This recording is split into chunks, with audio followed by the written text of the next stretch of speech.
سلسلے میں جو ہجرت کا جو واقعہ یہ نہایت ہی اسٹریٹجک واقعہ ثابت ہوا داؤد کے اعتبار سے۔ اب اسی اثنا میں غزوہ احزاب کے بعد نبی صلی اللہ علیہ وسلم کو خواب دکھایا گیا۔ خواب یہ دکھایا گیا کہ نبی صلی اللہ علیہ وسلم اپنے صحابہ کے ساتھ کعبۃ اللہ کا طواف کرتے ہیں اور عمرہ کے لیے نکل پڑتے ہیں۔ اب نبی کا جو خواب ہوتا ہے یا خواب نہیں ہوتا ہے بلکہ اسے وحی کے درجے میں مانا جاتا ہے۔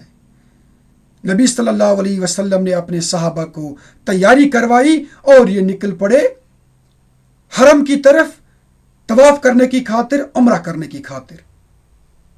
اس سے پہلے حالات جتنے سخت تھے ان کو دیکھ کر اگر کوئی شخص یہ دیکھتا تھا کہ مسلمان مکہ کے اندر جا رہے ہیں، مکہ کی طرف کوچ کر رہے ہیں، تو یہ بالکل ایسی بات تھی جیسے کوئی شخص اپنے آپ کو موت کے منہ میں دھکیلتا ہے۔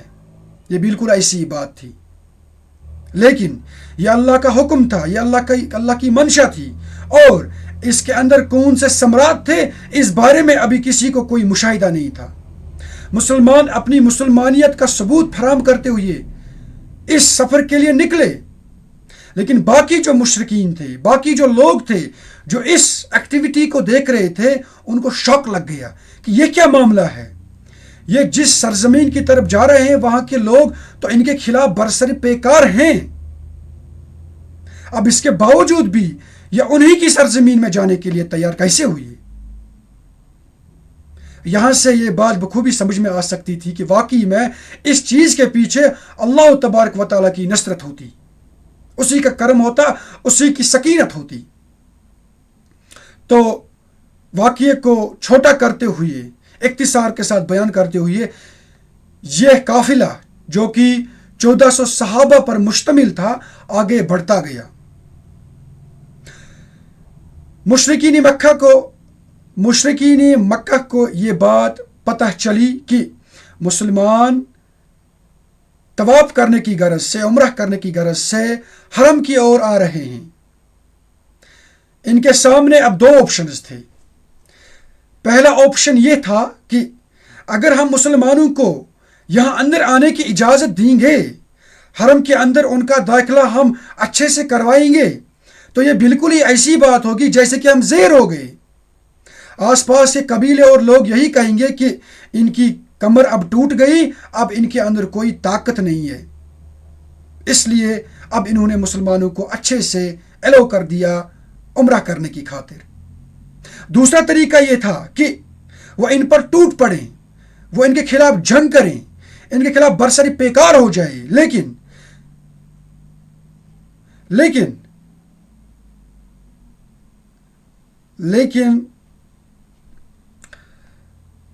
اس چیز کی خاطر بھی ان کو بہت ساری ڈیفیکلٹیز تھی، بوجہ اس کے کہ حرم کے مہینوں میں اگر کوئی کسی پر ہاتھ اٹھاتا تو اسے ایک بہت بڑا جرم قرار دیا جاتا، تو یہ بدنامی ہوتی مشرکین مکہ کی، تو اس لحاظ سے انہوں نے اس چیز کو بھی گوارا نہیں کیا۔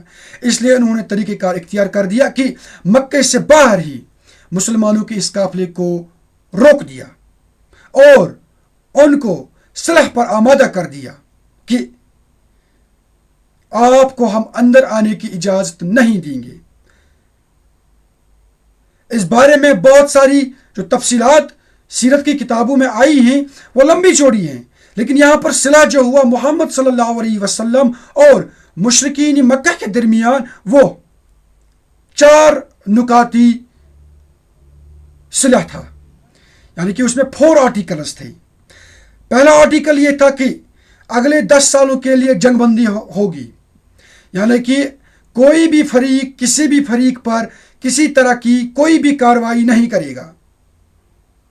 نمبر 2 پوائنٹ تھا یہ کہ اگر قریش کی طرف سے کوئی شخص مسلمانوں کی اور چلا جائے گا تو اس سے واپس کرنا ہوگا، لیکن اگر کوئی مسلمانوں کی اور سے قریش کی طرف کوئی شخص آئے گا تو اس سے ہم واپس کرنے کے مجاز نہیں ہیں۔ اس کے بعد نمبر 3 پوائنٹ، 3rd آرٹیکل جو اس کا تھا وہ یہ تھا کہ آس پاس کے قبیلوں میں سے جو قبیلہ جس کسی فریق کی طرف جانا چاہے گا وہ اس کے لیے بالکل آزاد ہوگا. اور 4 آرٹیکل جو اس ٹریٹی کا تھا وہ یہ تھا کہ اس سال مسلمان عمرہ کے لیے نہیں آئیں گے بلکہ اگلے سال آئیں گے. تو اس صلاح کو دیکھ کر مسلمانوں نے اپنے آپ کو دبا ہوا محسوس کر دیا. ان کی ہمت ٹوٹ گئی اور وہ ایک دوسرے سے کہنے لگے کیا ہم مسلمان نہیں ہیں؟ کیا نبی صلی اللہ علیہ وسلم اللہ کے رسول نہیں ہیں؟ حتیٰ کہ حضرت عمر رضی اللہ تعالی عنہ جیسے جلیل القدر اور بالغ النظر صحابہ کو بھی یہ خدشہ لاحق ہوا کہ یہ کیا ہو رہا ہے.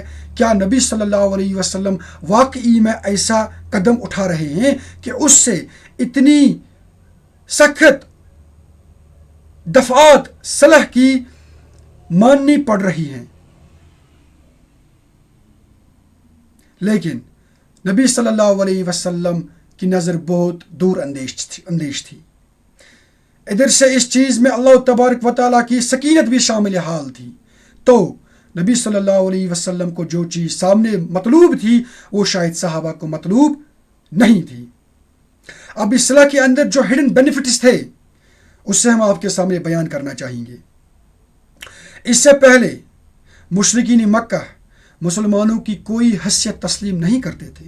They were not ready to accept that Islam is a complete way of life or it is a revealed religion. یہ چیز وہ ماننے کے لیے تیار نہیں تھے. لیکن اب جب کہ انہوں نے مسلمانوں کے ایک فریق مانا، اس کا مطلب بالفاظ دیگر یہ ہوا کہ انہوں نے ایکسیپٹ کیا existence of Islam and existence of Islamic state. کیونکہ نبی صلی اللہ علیہ وسلم مدینہ کے اندر جو قائم کردہ اسلامک اسٹیٹ تھی اس کے سربراہ تھے. اب مشرکین انہوں نے نبی صلی اللہ علیہ وسلم کے ساتھ صلح کیا تو صلح کرنے کے معنی یہ ہوئے کہ now they are accepting the existence of Islam and the existence of Islamic State. اور نمبر نیکسٹ جو ہڈن بینیفٹ اس میں تھا وہ یہ تھا کہ اسلام is actually a revealed religion. It is a complete way of life. تبھی تو ہم یہ ماننے کے لیے تیار ہیں کہ آپ اگلے سال آئیے، اس سال نہ آئیے. آپ جنگ بندی کریں، ہم بھی جنگ بندی کرتے ہیں. اس کے بعد ایک اور بینیفٹ اس چیز میں مسلمانوں کو نصیب ہوا، دیٹ واز کہ مسلمانوں کو ایک پیسفل ایٹماسفیئر مل گیا دعویٰ کے کاموں کو مزید کنسولیڈیٹ کرنے کے لیے. اس سے پہلے اگر وہ کوئی دعوتی سرگرمی کرتے پتہ نہیں ہوتا تھا کہ قریش کا کوئی لشکر، قریش کا کوئی جنگجو یا قریش کی کوئی سازش کہ وہ شکار نہ ہوتے. اس چیز کے اندر بھی مسلمانوں کو کافی پیسفل ایٹماسفیئر نصیب ہوا کہ وہ دعویٰ کے کاموں کو کنسولیڈیٹ کرے. اس کے بعد ایک اور واقعہ جو مسلمانوں کو نصیب ہوا اس کام سے، that was the stabilisation of the area under Islamic state. یعنی کہ نبی صلی اللہ علیہ وسلم نے مدینہ کے اندر ایک ریاست قائم کی ہوئی تھی. اس ریاست کو قائم کرنے کے لیے مسلمانوں کو بہت سارے کام کرنے پڑتے تھے. اس کو کنسولیڈیٹ کرنا تھا، مستحکم کرنا تھا. اس کا جو نظام ہے زندگی تھے ان کو مستحکم کرنا تھا. تو اس چیز کی خاطر مسلمانوں کو وقت نہیں ملتا تھا، کیونکہ وہ مشرکین مکہ کی ریشہ دوانیوں کا ہمیشہ جواب دیتے تھے. وہ اسی چیز میں زیادہ سے زیادہ انوالو ہوا کرتے تھے، جنگ و جدل میں، سرایا میں. تو اس چیز سے جب ان کو فرصت ملی، اب جنگ بندی کا اعلان ہو گیا. Now they got the time to stabilize the Islamic State, to stabilize the dawah activities.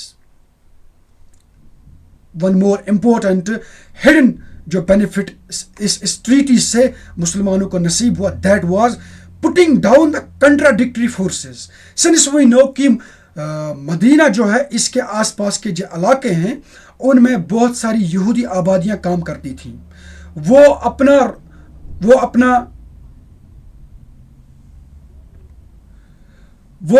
جو ان کا جو رہنا سہنا تھا،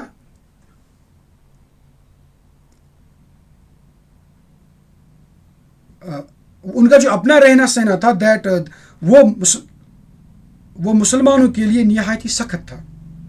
وہ ہمیشہ کے لیے نبی صلی اللہ علیہ وسلم کے خلاف برسر پیکار رہتے تھے. یہودی نہایت ہی سخت دشمن قوم تھے یہ. تو نبی صلی اللہ علیہ وسلم کو اب یہ بھی موقع مل گیا کہ اب ہم ان سے بھی اچھے سے نمٹیں گے. اور پھر ہم نے دیکھ لیا کہ غزوہ خیبر کے اندر جو اسی ٹریٹی کے بعد ہوا، یہودیوں کے قلعے کس طریقے سے اکھاڑ دیے گئے اور ان کو مدینے سے نکال باہر کر دیا. تو اب کہنے کا مطلب یہ ہے کہ اس ٹریٹی سے مسلمانوں کو اتنے سارے فائدے حاصل ہوئے اور ان کے رزلٹس اب بالکل سامنے واضح طور پر ہمیں دیکھنے کو ملی. دیکھیے، اسلام انسان کی فطری آواز ہے. تو اسلام جب بھی آپ کسی کے سامنے پیش کریں گے، اس طریقے سے جس طریقے سے یہ ہمارے تک پہنچا ہے، جس طریقے سے نبی صلی اللہ علیہ وسلم نے یہ ہمارے تک پہنچا ہے، لازمی سی بات ہے جو اپوزٹ میں پرسن ہوگا وہ اس بات کو ضرور مانے گا. سیم از دا کیس کہ جب ٹریٹی آف مکہ کے بعد مسلمانوں نے دعوتی سرگرمیوں میں نکھار پیدا کر دیا تو ہزاروں کی تعداد میں لوگ حلقہ بگوش اسلام ہوئے. ادھر اس سے پہلے مسلمانوں نے جتنی بھی جنگیں لڑی تھیں اس میں مسلمانوں نے نمایاں کارکردگی کا مظاہرہ کر دیا تھا، جس میں جنگ بدر کا جو واقعہ ہے نہایت ہی اہم ہے. تو اس چیز نے بھی لوگوں کو آمادہ کر دیا کہ وہ سمجھیں really Islam is a revealed religion اور پروفٹ صلی اللہ علیہ وسلم واقعی میں اللہ کے رسول اور برگزیدہ پیغمبر ہیں. سو یہ جو بینیفٹس آئے، یہ جو رزلٹس آئے، یہ تبھی پاسبل ہوئی جب ٹریٹی آف میکہ ہوا، which apparently was very much disastrous, was very much distasteful for the Muslims. But Allah نے اسی چیز کے اندر کتنی ساری منفعات رکھی ہوئی تھی. اللہ تبارک و تعالیٰ نے اس چیز کا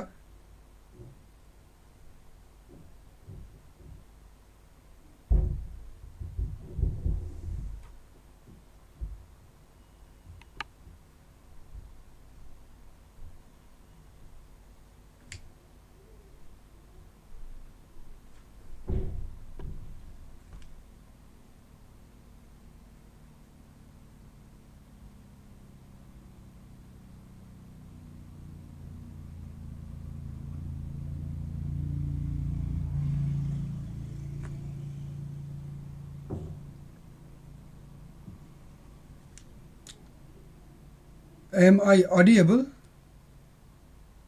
Ansur Saab? Hello?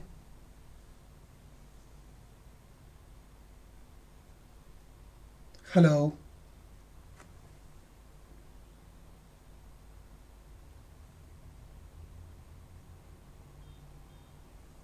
Hello?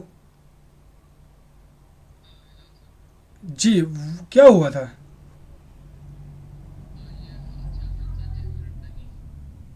Okay, should I Okay, I will continue. Okay, sorry. تو میں یہاں تک پہنچ گیا تھا کہ مسلمانوں کو اب ایک سازگار ماحول مل چکا تھا. جو چیز انہیں بظاہر نہایت ہی سخت معلوم ہوئی، اللہ نے اسی چیز کے اندر بہت ساری منفعات رکھی ہوئی تھی. اسی چیز کا تذکرہ اللہ تبارک و تعالیٰ نے سورہ بقرہ میں کیا ہے کہ مسلمانوں، بعض اوقات آپ کے سامنے کبھی ایسا معاملہ پیش آتا ہے کہ you think it is not good for you, آپ کو یہ نہایت ہی سخت معلوم ہوتی ہے، گناونی محسوس ہوتے ہیں آپ کو، بٹ اسی چیز کے اندر اللہ تبارک و تعالیٰ نے بہت ساری منفعات رکھی ہوئی ہوتی ہیں. ایٹ دا سیم ٹائم کبھی کبھار آپ کو بظاہر لگتا ہے کہ something is very good for you, but اس کے اندر جو نتائج ہوتے ہیں وہ نہایت ہی سخت ہوتے ہیں آپ کے لیے. Same was the case with the treaty of Mecca. صلح حدیبیہ کے مقام پر جو یہ صلح ہوئی تھی، اس کے اندر اسی طریقے سے اللہ تبارک و تعالیٰ نے بہت ساری منفعات رکھی ہوئی تھی. اب اسی نفع کا ایپک سٹیج آ رہا ہے and that was the victory of Mecca, یعنی کہ فتح مکہ اصل میں صلح حدیبیہ کا ایک آف شوٹ ہے. Had there been no صلح حدیبیہ there would have been no فتح مکہ.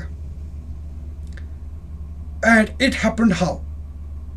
دیکھیے، اس سے پہلے ہم نے دیکھا کہ صلح حدیبیہ کے اندر ایک دفعہ جو شامل کر دی گئی تھی دیٹ واز کی مسلمانوں کی طرف سے اگر کوئی شخص کفار کی طرف آئے گا، مشرکین مکہ کی طرف آئے گا، مشرکین مکہ کو ہم لازم قرار نہیں ٹھہرائیں گے کہ وہ اس شخص کو واپس مسلمانوں کے حوالے کر دے. لیکن اگر مشرکین مکہ کا کوئی شخص مسلمانوں کے پاس آئے گا تو مسلمانوں کو اس سے واپس کرنا ہوگا.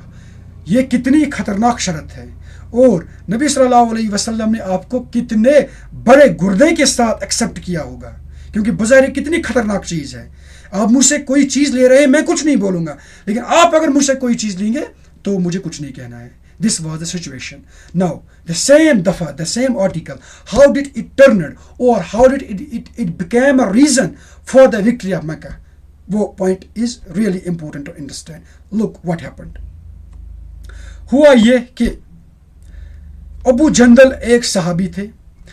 Just after the signing of Treaty of Mecca, Treaty of Hudaybiyah, جو ہی ہوئی تھی اس پر دستخط، تو ابو جندل رضی اللہ تعالیٰ عنہ حاضر ہوئے بیڑیوں کو ساتھ لے کر. اسے پکڑ لیا گیا تھا مشرکین مکہ کی طرف سے.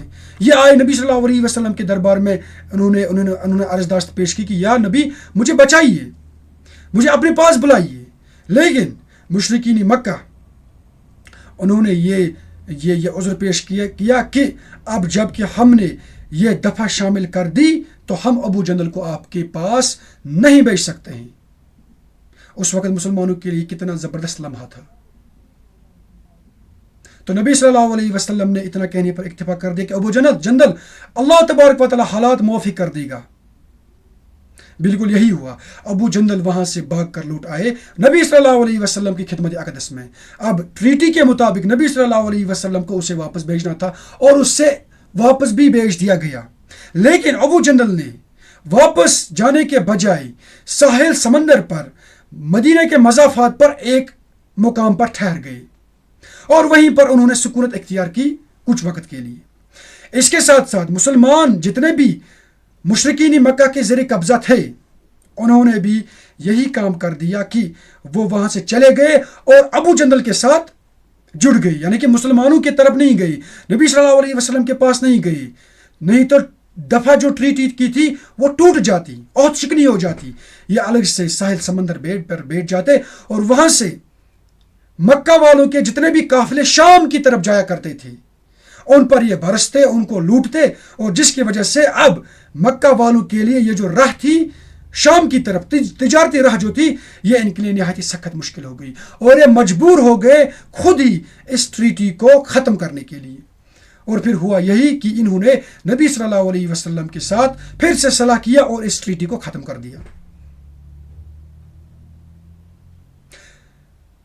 ایٹ دی سیم ٹائم جو یہ آرٹیکل اس ٹریٹی میں لکھا گیا تھا کہ ہر ایک فریق وہ مجاز ہے اس بات کا کہ وہ کسی بھی فریق کے ساتھ، یعنی کہ نبی صلی اللہ علیہ وسلم کے فریق کے ساتھ یا مشرکین مکہ کے فریق کے ساتھ اپنے آپ کو جوڑ سکتا ہے.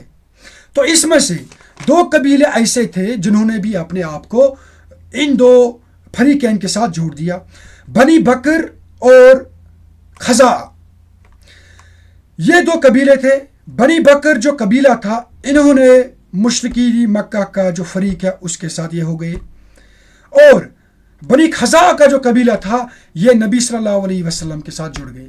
اب ان دو قبیلوں کے درمیان آپس میں باہمی رساکشی بہت لمبے عرصے سے چلتی آ رہی تھی، یعنی کہ یہ تاریخی دشمن تھے ایک دوسرے کے.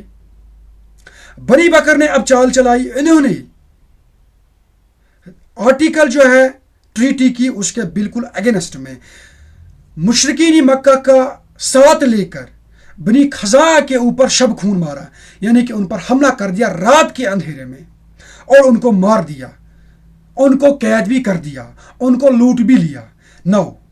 یہ سراسر جو صلح حدیبیہ تھی اس کی جو ایک آرٹیکل تھی اس کے ٹوٹل اگینسٹ میں تھی یہ بات، اور یہ بات نبی صلی اللہ علیہ وسلم کی دانست میں آ گئی، اور یہ ریزن بن گیا. This was the immediate reason کہ نبی صلی اللہ علیہ وسلم نے تہیہ کر دیا کہ اب ہم نے مکہ پر چڑھائی کرنی ہے اور ان مشرکین کو پسپا کرنا ہے. Because even in recent Times, چلے آج کل کی جو انٹرنیشنل سیاست ہے وہ نہایت ہی دقیانوسی سیاست ہے، اس میں اگر آپ کے پاس پاور ہے تو آپ کچھ بھی کر سکتے ہیں، but it was a time جب ٹریٹیز کو نہایت ہی معتبر مانا جاتا تھا، اور ٹریٹی کے خلاف اگر کوئی جائے گا تو یہ نہایت ہی سخت اور کبھی حرکت مانی جاتی تھی۔ تو اسی چیز کو بھانپتے ہوئے نبی صلی اللہ علیہ وسلم نے اب طے کر دیا، gone are the days, enough is enough, now it's time کہ مشرکین مکہ جو ہیں ان کو ہم پسپا کریں، ان کو ہم زیر کریں۔ اور نبی صلی اللہ علیہ وسلم نے 10,000 صحابہ کی ایک بہت بڑی فوجی جمعیت کے ساتھ مکہ پر چڑھائی کی، اور اس طرح چڑھائی کی کہ مکہ والوں کو کچھ بھی پتہ نہیں چلا۔ This was strategy. اس کے بعد اب جو وہاں پر مشرکین مکہ تھے ان کو اب معلوم پڑ چکا تھا اپنے گناہوں کی پاداش میں، اپنی سرکشی کی پاداش میں، کہ ہم نے آج تو مرنا ہی مرنا ہے، آج ہم کسی بھی صورتحال میں بچ نہیں سکتے ہیں، کیونکہ انہوں نے جب ایک بہت بڑا لشکری جرار دیکھا، اور وہ بھی ایسا لشکر جو نبی صلی اللہ علیہ وسلم کی اطاعت شعاری میں اس طرح پیش ہیں کہ عقل دنگ رہ جاتی ہے، مثالیں پیش کی جاتی ہیں، تو ایسی فوجی جمعیت کو بلا کون ہرا سکتا ہے؟ ان کے اگینسٹ میں کون آ سکتا ہے؟ تو اب قریش جو تھے مکہ کے یہ بالکل نہتے ہو گئے، انہوں نے اپنے آپ کو ہیلپ لیس محسوس کر دیا، اور یہ اب بس ایک ہی چیز کو ہو لے کر آئے کہ اب ہم نے گڑ گڑانا ہے نبی صلی اللہ علیہ وسلم کی ذات کے سامنے، اور نبی صلی اللہ علیہ وسلم نے بھی پھر ان کو معاف کر دیا۔ اور اس کے بعد نبی صلی اللہ علیہ وسلم خانہ کعبہ کے اندر داخل ہوئے، وہاں پر جتنے بھی بت تھے ان کو نیچے گرایا، اسلام کے اگینسٹ میں جتنے شاعر تھے ان کو ختم کر دیا، اور ان شاعروں کو ختم کرنے کے دوران وَقُلْ جَاءَ الْحَقُّ وَزَهَقَ الْبَاطِلُ إِنَّ الْبَاطِلَ كَانَ زَهُوقًا کہ آیات بینات جو ہیں اس کا ورد کرتے تھے کہ سن لو لوگو، اب حق آ گیا ہے اور باطل مٹ چکا ہے۔ واقعی میں باطل کی ڈیسٹنی ہی ہے کہ وہ مٹ جائے، یعنی کہ انیٹ ٹینڈنسی ہے حق کی کہ یہ بلند و برتر ہو جائے، اور انیٹ ٹینڈنسی ہے باطل کی کہ یہ پسپا ہو جائے۔ اسی چیز کا ورد کر دیتے نبی صلی اللہ علیہ وسلم، اور نبی صلی اللہ علیہ وسلم نے ایٹ دا سیم ٹائم وہاں پر خطبے بھی دیے، اور اس وقت لوگ پھر جوک در جوک مسلمان بھی ہو گئے، اور جب وہ مسلمان ہوتے تھے تو ان کو نصیحت بھی کیا کرتے تھے۔ اور عام بات جو نبی صلی اللہ علیہ وسلم نے ان خطبوں میں ارشاد فرمائی دیٹ واز کہ تم سب لوگ ایک آدم کی اولاد میں ہو، یہ جو تم نے اپنے آپ کو متفرق قبائل میں بانٹ دیا ہے ذات بات کی بنیادوں پر، رنگ و نسل کی بنیادوں پر، اس کی کوئی اہمیت نہیں ہے، اس کی کوئی وقت نہیں ہے۔ یاد رکھو لوگو، اللہ کے سامنے اگر کسی چیز کی وقت ہے تو وہ صرف ہے تقوی، اور تقوی کا معنی یہ ہے کہ آپ اپنے اللہ سے کتنے ڈرتے ہیں، آپ کے اندر خشیت الہی کتنی کوٹ کوٹ کر بری ہوئی ہے، یہ چیز ہے مطلوب اور مقصود۔ باقی جتنے بھی آپ کے تفاخر ہیں، آپ فخر کرتے ہیں اپنے آپ پر، اور جس پر آپ کو فخر کرنے کی کوئی گنجائش ہی نہیں ہے، آپ اپنے آپ کو اعلیٰ و ابتر سمجھتے ہیں، اس بارے میں بھی آپ کو کسی طرح کا کوئی ثبوت نہیں ہے، کوئی وجہ نہیں ہے، تو یہ جو تمام تفاخر ہیں ان کو ہم آج ختم کر دیتے ہیں، میرے پاؤں تلے یہ رون دیے جاتے ہیں۔ ان اکرمکم عند اللہ اتقاکم، واقعی میں تم میں سے نہایت ہی اچھا، نہایت ہی باکردار اور نہایت ہی اعلیٰ و ابتر شخص وہی ہے جس کو اللہ تبارک و تعالیٰ کی خشیت ہوگی، اس کا ڈر ہوگا۔ اب ہم دیکھتے ہیں کہ اس کے بعد واقعات ایسے کیا رونما ہوئی ہے فتح مکہ کی بعد۔ یہ ایونٹ جب ہوا، لوگ فوج در فوج اسلام کے اندر داخل ہوئے، تو ہم نے دیکھا کہ اسلام سخت سے سخت حالات کے اندر بھی ٹکا رہا۔ اسلام withstood in the harsh conditions and proved its mettle۔ اب آپ امیجن کریے وہ واقعات، وہ حالات جن مسلمانوں کو مدینہ کے اندر رہ کر مکہ کے اندر اس سے پہلے رہ کر سہنے پڑی، کون کون سے زبردست عذاب اور عطاب ان پر وارد کر دیے گئے. نہایت ہی سخت حالات تھے، اور سخت حالات ہونے کے بعد ان سے کہا جاتا تھا کہ اب آپ نے اپنے ہاتھ بندھے رکھنے ہیں، کوئی مزاحمت نہیں کرنی ہے.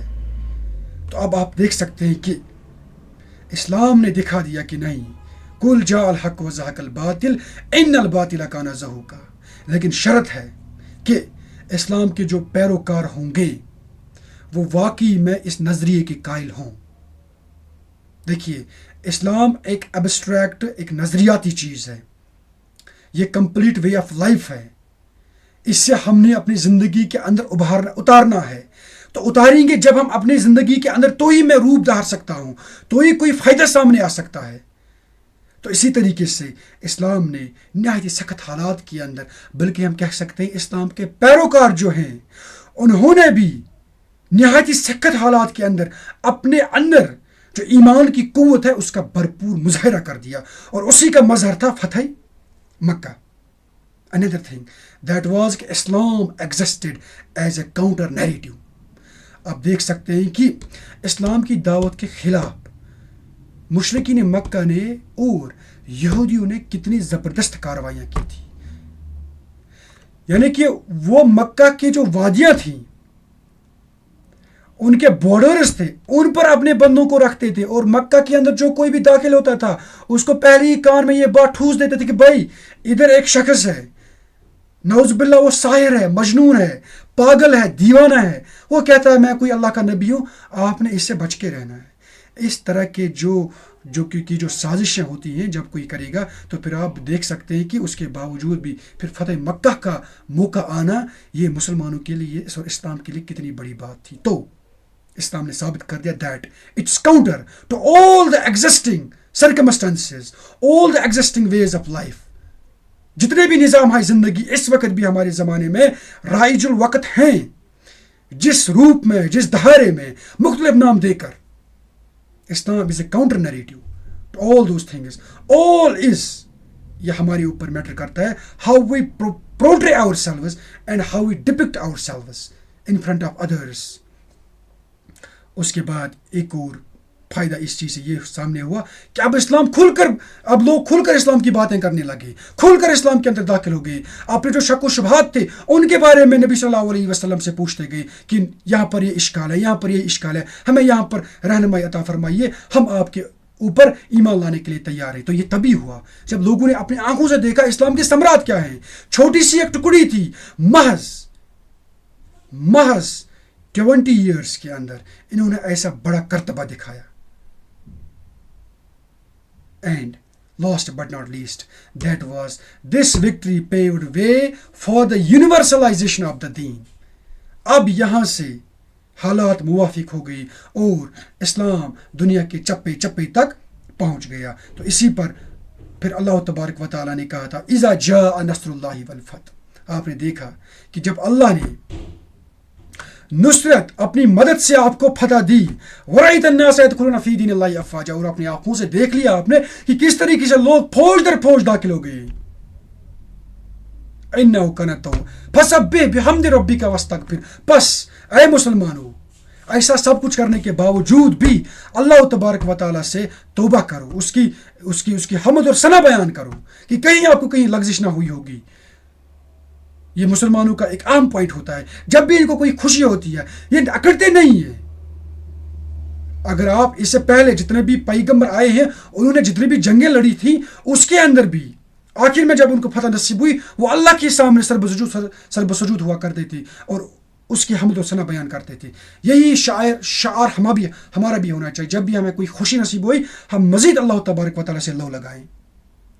انہو کانا فسبح بحمد ربک واستغفرہ انہو کانا توابا. تو اللہ تبارک و تعالیٰ کی طرف جب آپ لوٹیں گے اللہ تبارک و تعالیٰ آپ کو ضرور ایکسیپٹ کریں گے.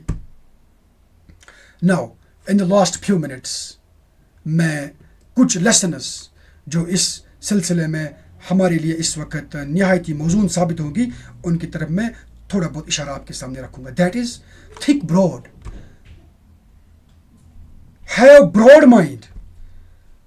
آپ کی جو نظر ہونی چاہیے وہ نہایت ہی وسیع ہونی چاہیے، آگے ہونی چاہیے، چھوٹا پلان نہیں ہونا چاہیے، بڑا سوچیے، اور اس بڑے کو انجام دینے کے لیے اگر آپ کو کتنی بھی محنت اور کتنی بھی کوشش کرنی پڑے، you should do that. But آپ کی جو ڈیسٹینیشن ہے اس پر آپ کی نظر مرکوز ہونی چاہیے، اسے ہٹنا نہیں چاہیے، اس کے بارے میں ہمیشہ غور و فکر کرنا چاہیے، اسی کا ورد کرنا چاہیے. انشاءاللہ المستعان اللہ تبارک و تعالیٰ آپ کو اس ڈیسٹینیشن تک ضرور پہنچائیں گے.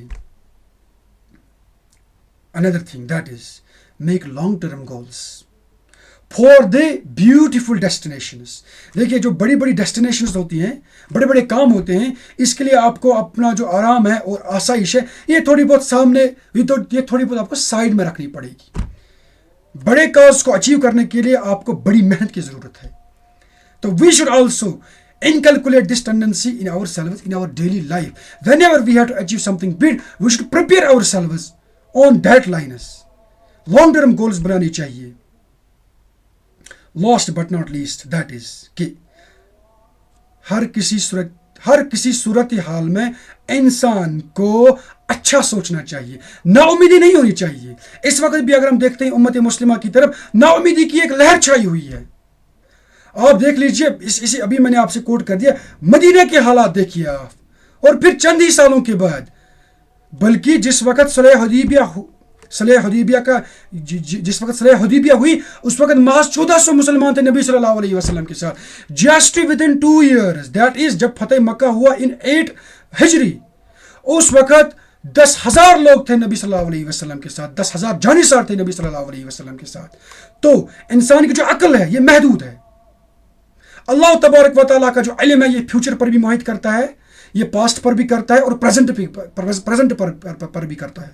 سو we should always do our best, put our best, اور اس کے بعد اللہ تبارک و تعالیٰ پر اپنا توکل رکھنا چاہیے اور اچھے کی امید کرنی چاہیے، اور ہر کسی صورتحال میں ہمیں پر امید رہنا چاہیے. مسلمان نام ہی ہے امید کا، عزم کا، ہمت کا، حوصلے کا اور استقلال کا.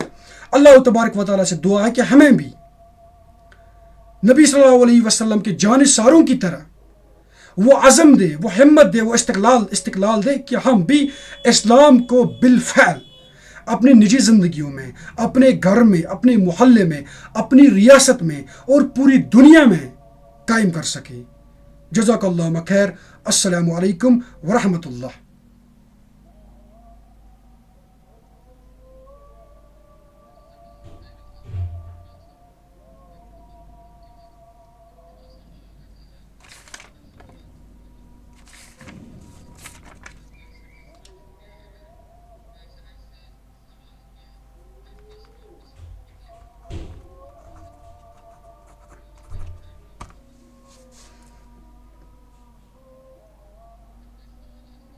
آئی ہوپ میں نے اپنے وقت پر ہی ختم کیا.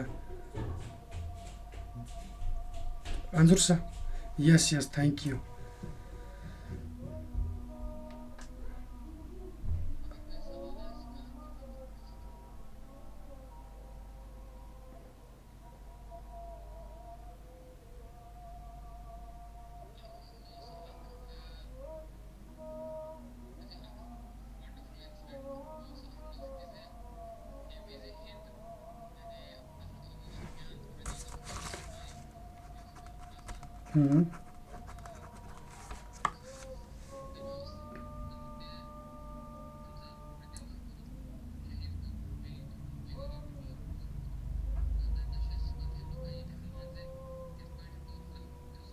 صلی اللہ علیہ وسلم. بالکل.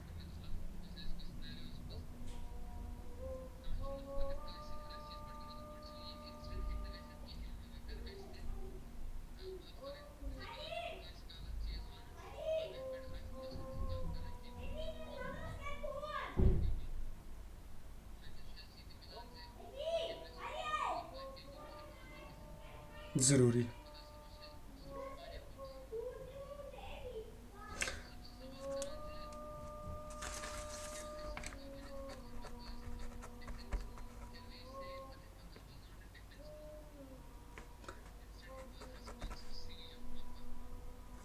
Okay, exactly weak. Yes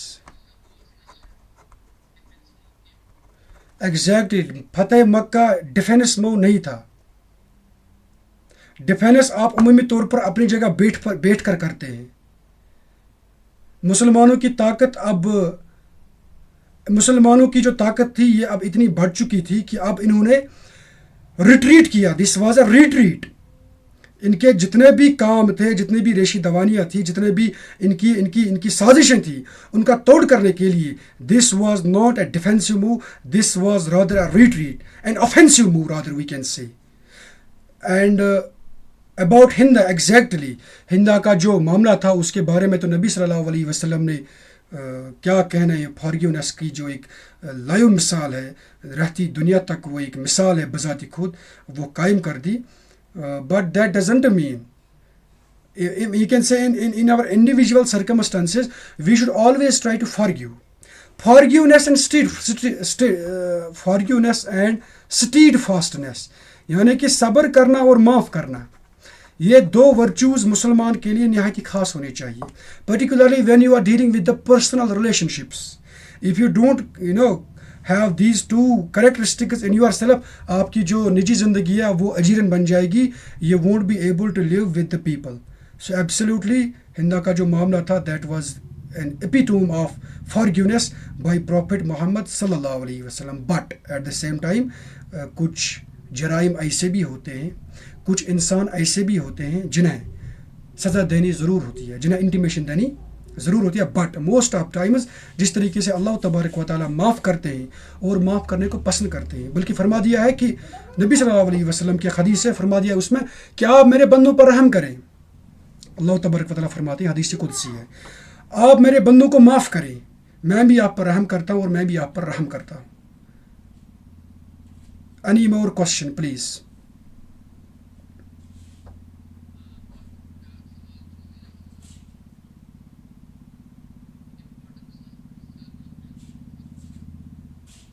I think یہ آپ سے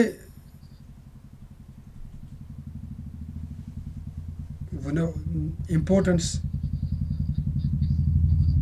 جی عرفات جی آئی تھنک یہ ہمارے ٹاپک کے ساتھ پرٹین نہیں کرتا ہے، but absolutely that specifically deals with relationships among the people. ٹھیک ہے، تو اس میں تکریم انسانیت یعنی کہ انسان جو خطبہ ہے وہ اس میں نبی صلی اللہ علیہ وسلم نے اسپیسیفکلی ڈیل کیا تھا کہ انسان کی جو عزت ہے یہ کتنی اہم ہے، اور مسلمان کا ایک دوسرے پر احسان کرنا، ایک دوسرے کی عزت اور جان اور مال کا خیال رکھنا یہ کتنی ضروری ہے. And one more thing sister is asking I think the question that was کہ نبی صلی اللہ علیہ وسلم نے اس موقع پر بھی عورتوں کے حقوق کے بارے میں نہایت ہی پرزور الفاظ میں تاکید کی تھی. So we can say that I think وہ جو خطبہ ہے دیٹ خطبہ largely pertains to the relationships in between the individuals and how to make all those relationships beautiful and how to make one's life beautiful. That's I think what lies in the ethical importance of the khutbah.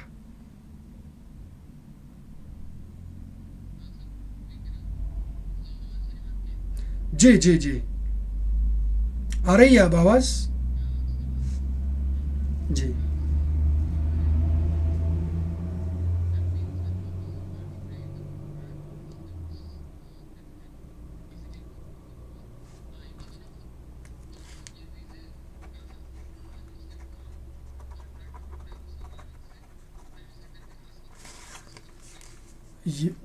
بالکل تُہۍ کٔرِو بیٚیہِ سوال repeat پَنُن.